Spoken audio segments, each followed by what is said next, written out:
Hello everyone. Hope you're having a wonderful day. What would you do if the man helping you rebuild your home suddenly admitted, "I've lost everything, even my place in the family business"? Would you walk away from his failure or hold his hand and build something new from zero together? Today we'll step into Diep's world as James confesses the truth, risks losing her, and together they decide whether love can become a new company and a new life. If this story touches you, don't forget to subscribe so you won't miss the next episodes. The concrete step is still warm from the afternoon sun, but the air around it has already turned cool. Diep sinks down with a soft exhale, brushing dust from her palms onto her jeans. Behind her, the half-finished chicken coop slumps in the corner. In front of her, the yard is scattered with bricks, tools, and the pieces of a future she's determined to assemble. "Let's rest a little, then we'll continue," James says, lowering himself beside her. Even in the fading light, she can see the fine line of exhaustion at the corner of his mouth. He's been carrying beams, measuring walls, talking about pipes and water tanks. For a moment they just sit there, listening to their breathing quiet down. A familiar nudge of time appears like a whisper in Diep's mind. It's almost time to pick up knee. She glances toward the narrow road that leads to the school. "We'll have to stop soon," she murmurs. "I don't want Nye waiting at the gate alone again." James nods immediately, no argument, just that quiet understanding she's slowly learning to lean on. "Of course. Nye first," he says. "We can always finish the coop later." Her eyes move across the yard. The coop, the rough outline of a future bathroom. A stack of bricks that will someday become a wall to keep out the wind. While they were hammering and sawing, the plan had sounded simple. Fix the roof, build the coop, save up for a small, sealed room where Nye could bathe without shivering. Bathing outside, even with water boiled on the stove, has its own kind of cruelty when the wind rises. She knows what it feels like to hurry a child through a bath when her lips are turning blue and the tin roof is rattling. A proper bathroom isn't just about comfort. It's about dignity. About giving Nye a childhood that doesn't always feel like survival. Her mind starts sketching again, the way it always does when she's tired but refuses to give up. A brick wall here, from this corner to that one. A pipe running along the back of the house. A water tank lifted high so gravity can do what money can't. Beside her, James leans back on his hands, following her gaze. "If we put the tank here," he says softly, "you won't have to carry buckets so far. You'll have water straight into the bathroom. Close the door, lock it, no drafts, no neighbors accidentally walking by." His words make her throat tighten. He sees her, not just as a single mom-making do, but as a woman who deserves privacy, safety, and a little softness. "Do you think we can really do it?" she asks, not accusing, just tired. The kind of tired that comes from years of being the only adult in the room, the only one planning, worrying, calculating the price of every improvement in bowls of soup and school notebooks. James doesn't answer right away. The silence stretches between them, not uncomfortable, but heavy with something unspoken. "We'll find a way," he says finally. But there's a delay in his voice, a weight that wasn't there before. "Step by step, brick by brick, you've already done the hardest part, you know." She huffs a small laugh. "What's that?" Not giving up, he replies, and there's so much sincerity in the words that she has to look away. The sky shifts from bright afternoon to the softer blues of early evening. Shadows in the yard grow longer, stretching over the tools. A soft breeze travels across the yard, cool against the back of her neck. They sip water from shared bottles, passing them back and forth without thinking about it. Each small pause, a swallow, a sigh, a shift in posture feels like a tiny agreement. We're tired, but we're still here. When we build that wall, Diep says quietly, nodding toward the spot she's been imagining, I want Nai to be able to take a bath without shaking from the cold. I want her to have a door she can lock. I want her to feel like this house is really hers. It already is, James says. We're just helping it catch up. She smiles, but there's a tremor in it. Every repair they make feels like a promise, not just to Nai, but to herself, that life can be kinder than it has been. Soon, near the school gate, children will spill out, voices high, shoes scuffing the dust, backpacks bouncing against small shoulders. Nai will be there in her red coat, eyes searching the road until she spots them. Diep can already hear her laughter, feel the small, warm weight of her daughter's hand slipping into hers. No one says it out loud, but both of them know the truth. Every nail they hammer, every wall they plan, every pipe they measure is for that moment, for the ritual of walking home together under a deepening sky, for dinners eaten without the wind slapping at the door, for warm water in a basin, steam curling up under a single light bulb. The silence between them deepens. James stares at the ground for a long beat, thumb rubbing at a small scrape on his palm. Finally, he draws in a breath that seems to come from somewhere far inside him. James checks his watch, then glances toward the road, as if measuring a distance she can't see.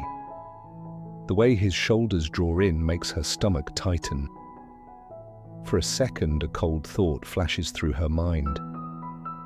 Is he about to say he's leaving? Going back to the city?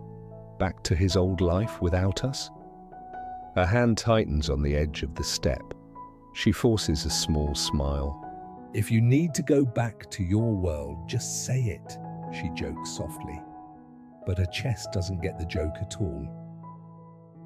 Diep, he says quietly. There's something I need to tell you before we go get Nai. She turns toward him fully this time, straightening up on the step. The air shifts like the moment before rain. His eyes don't quite meet hers. I should have told you earlier, he adds, his voice dropping lower. I just didn't want to bring more worry into this yard, but you deserve to know the truth about me. All of it. My father kicked me out of every company I used to manage. The words come out too fast, like he's afraid he'll lose his nerve if he waits. His fingers knot together, then pull apart again. He stares at a crack in the concrete instead of at her face. When he finally looks up, his eyes dart away almost instantly, as if her gaze is too bright to stand under right now. He lets out a tiny laugh that was supposed to sound casual, but it breaks halfway, exposing the panic he's been carrying alone. For a second, the man who's been lifting beams and sketching plans in the dirt looks completely unarmed. He stares at his hands, jaw tight. I'm not rich anymore, he says. I'm not a director, I just have a little capital left and some income from a few investments, but it's not stable. Nothing is like before. Everything I used to be sure of. His voice thins. It's gone.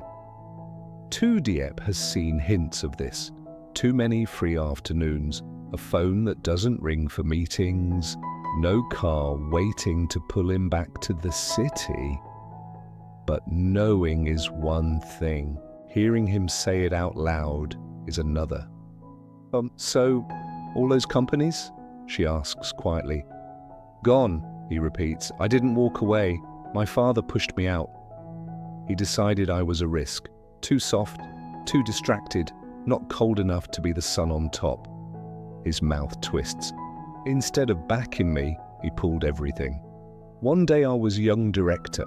The next day I was just a man with some savings and no chair anywhere. He lets out a short, humorless breath. I've been pretending it's a break, he admits, calling it time to think or time to help on the farm. But the truth is, I'm scared. I'm scared you'll look at me and see someone who failed his family and lost his position. Not the man with a title, just a man with calluses and a few ideas. I'm telling you because, he swallows, because I don't want to hide from you. If we're going to build anything, this coop, this house, any kind of life, you deserve to know exactly who's sitting beside you. No office, no big chair, just this yard, what's left of my capital, and what I know how to do, that's it. Silence follows his words, but it isn't the cruel kind. Somewhere above the tin roof, the first star pricks through. Diep looks down at their feet, both dusty from the same ground, and something in her chest tightens, not from disappointment but recognition. She knows what it feels like to have the life you planned ripped away, to stand in a small house with a child, a stack of bills and no safety net, to start over when you're already exhausted. Why tell me now? She asks finally. What for? So you can decide, he says. If you want to step back before you get dragged into my mess, before you're standing next to a man who used to be someone, and now is just trying not to fail twice. James, she says softly. Look at me. He does. His eyes are unguarded in a way she hasn't seen before. Whoever you are, she says, slow and clear. Ordinary, steady, rich or broke. I'll stay. His eyes shine suddenly and then widen, like he's not sure he heard her right. He blinks hard, jaw working as he fights to keep his voice steady. You don't have to say that just because you feel sorry for me. I'm not saying it out of pity, she answers. I've already lived the story where a man walks away the minute things get hard, where the money disappears, and so does his promise. I won't live that story again, not with you. Share it with me, she continues. The fear, the mess, the starting over. If you carry it alone, it'll crush you. If you hand me a piece, it'll be lighter. We're already carrying bricks together. What's a few more? Something loosens in his posture. You'd really stay, he asks, even if I never get back what I lost? I don't need you to be the man you were on paper, she replies. I need you to be the man you are here. She taps the step between them. In this yard, with my daughter, with me. The breeze shifts, cool against their faces. The tension that's been coiled in his shoulders for months finally begins to unspool. She draws another breath, and this time her words don't just comfort, they aim forward. We'll start a new company, she says. He blinks. Company? The word sounds strange in this yard of tools and dust. Yes. Her gaze sweeps the unfinished coop, the bricks, the stacked lumber. You didn't lose your experience. You still know how to manage people and money. And you told me you still have capital, a fairly large amount, remember? The corner of her mouth lifts. We'll use it, slowly, carefully. Brick by brick like this wall we're planning. Hope flickers across his face, fragile but bright. "You'd really build something with me?" he asks. "Together," she says.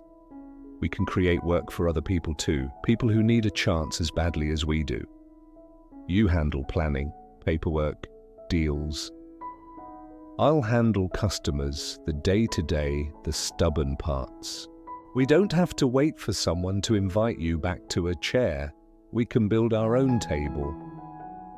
His laugh is soft, but this time it doesn't crack. "Create jobs for others," he echoes. "That's what you're thinking about in the middle of all this." "I'm thinking about Nye," she says simply. "About a life where she doesn't see us drowning in fear every month. Where she sees us trying, even when it's hard." Nye's red coat hangs on a nearby chair. Its sleeve stirs in the breeze like a small hand waving. "What do you say?" Diep asks. "Will you work with me?" His answer shows first in his shoulders, then in his eyes. The weight he's been holding alone finally shifts. "Yes," James says, "I'll work with you, anytime." Diep stands and offers him her hand. "Come on," she says, a tired smile softening her features. "If we don't hurry, Nye will scold us for being late." He takes her hand and rises. The door closes behind them with a gentle click, like the last page of an old chapter folding shut. Ahead, the narrow road to the school waits under the first streetlights. By the time they reach the gate, children will be spilling out in pairs and clusters. Nye will spot them, her face lighting up the way no paycheck ever could. She'll run, slip her small hand into each of theirs, and the three of them will walk home together under the evening sky. They don't know what their new company will look like in a year or in 5, but they know this: whatever they build next will stand on honesty instead of performance, on shared burdens instead of secrets, on the quiet, stubborn choice to keep walking side by side. When he has nothing left, will she give up on him? No. She tightens her fingers around his hand, and together they go pick up their daughter. In the end, James doesn't win back a title or a company. He wins something much braver, the chance to start again honestly, hand in hand with a woman who doesn't run from his ruins. And Diep chooses the harder path too, staying, sharing the weight, and building a future where Ni grows up seeing courage instead of fear. Maybe that's the quiet miracle of this story. Real security isn't in a desk or a contract, it's in the people who don't let go when everything else falls apart. If this episode moved you, please tap like and subscribe so more single mums and soft-hearted people can find it. And tell me in the comments, which moment hit you hardest?